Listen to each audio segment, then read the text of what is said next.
সালাম ইয়া রাগিবুল ইলম। হেদায়ার পথে মিডিয়া হয়ে হেদায়া মিডিয়ার আবির্ভাব, জ্ঞান সুধার বিনিময়ে করি রবের সাথে ভাব। প্রিয় রগিবুল ইলম, আজ বুখারী পড়ি সিরিজের 53তম পর্ব।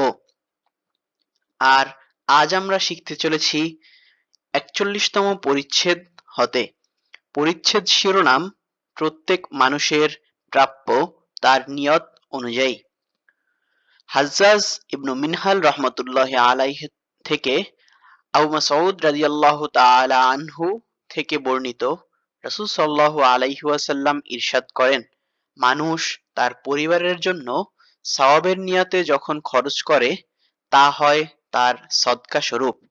আন আবি মাসউদিন রাদিয়াল্লাহু তাআলা আনহু আনিন নবী সাল্লাল্লাহু আলাইহি ওয়াসাল্লাম قال إذا أنفق الرجل على أهله يحتسبها فهو له صدقة। এভাবেই প্রতিদিন একটি করে হাদিস শিখে রাসূলুল্লাহ সাল্লাল্লাহু আলাইহি ওয়াসাল্লামের ব্যক্তিত্বকে আপন করে নিতে হেদায়া মিডিয়া সাবস্ক্রাইব করে বেল বাটনে অল সেট আপ করুন আর ফেসবুকে ফলো করুন, যাতে রাসূলুল্লাহ সাল্লাল্লাহু আলাইহি ওয়াসাল্লামের কথাগুলো আপনার কাছে পৌঁছে যায় সবার আগে। সদকায়ে জারিয়ার মর্তবা অর্জনে লাইক, কমেন্ট, শেয়ার করে পাশেই থাকুন।